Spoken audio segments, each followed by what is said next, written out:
থেকে বিরোধী নয়, বরং এই তিনটার সমন্বয়ে বাংলাদেশের এই যে পরিবর্তন, গণতান্ত্রিক রূপান্তর, সেটি হওয়া সম্ভব। 5ই আগস্টে বাংলাদেশের জনগণ আওয়ামী লীগের বিরুদ্ধে একটি রায় দিয়েছে যে আওয়ামী লীগ বাংলাদেশে আর কখনোই রাজনীতি করতে পারবে না।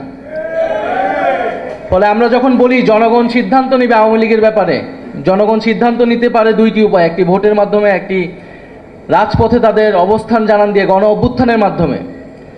একটি যখন গণ অভ্যুত্থান হয়েছে, যেই গণ অভ্যুত্থানে মুজিববাদকে, আওয়ামী লীগকে বাংলাদেশের জনগণ অস্বীকার করেছে এবং জনরোষে সেই ফ্যাসিস্ট সরকারের নেতৃবৃন্দকে দেশ থেকে পালাতে হয়েছে।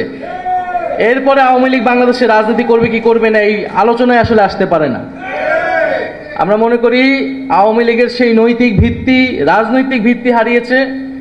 এখন তার আইনি বন্দোবস্ত কি হবে, কোন প্রক্রিয়ায়, কোন আইনি কাঠামোতে আমরা আওয়ামী লীগকে বাংলাদেশের রাজনীতি থেকে দূর করতে পারি এবং একটি গণতান্ত্রিক প্রক্রিয়ায় যেতে পারি, সেই বিষয়ে আমাদের সেই পথ আসলে উত্তরণ করতে হবে। তো সেই জায়গায় আওয়ামী লীগের নিবন্ধন বাতিলটা এই সময় অতি দ্রুত সময়ে আসলে করা উচিত। বিচার চলাকালীন সময়ে সাংগঠনিক রাজনৈতিক কার্যক্রম নিষিদ্ধ ঘোষণা করতে হবে এবং বিচারের মধ্য দিয়ে আওয়ামী লীগের একটা চূড়ান্ত ফয়সালা হয়তো আমরা পাব। দ্বিতীয়ত, সংস্কারের কথা সকল রাজনৈতিক দলগুলোই বলছে। আমরা বলছি যে একটা মৌলিক সংস্কারের জায়গা আমাদের ঐক্যমত হতে হবে, যেই সংস্কারের মাধ্যমে শাসন ব্যবস্থা এবং ক্ষমতা কাঠামোর পরিবর্তন হতে পারে। সেই মৌলিক সংস্কার যদি না হয়, তাহলে বাংলাদেশের আসলে যেই আকাঙ্ক্ষার জায়গা থেকে এই পরিবর্তন, সেই আকাঙ্ক্ষা আসলে বাস্তবায়িত হবে না।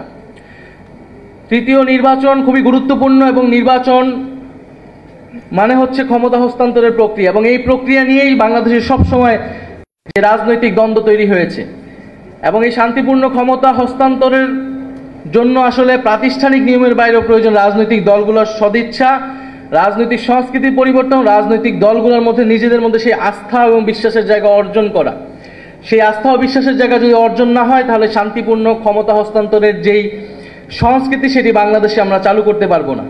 আমরা আশা করব যে এবারে গণ অভ্যুত্থানের মধ্য দিয়ে যে জাতীয় ঐক্যমত এবং জনগণের আকাঙ্ক্ষা তৈরি হয়েছে, সেই আকাঙ্ক্ষার প্রতি সবাই শ্রদ্ধাশীল থেকে আমরা বাংলাদেশে শান্তিপূর্ণভাবে ক্ষমতা হস্তান্তরের একটি সাংবিধানিক প্রক্রিয়া এবং একটি রাজনৈতিক সংস্কৃতি তৈরি করতে পারবো।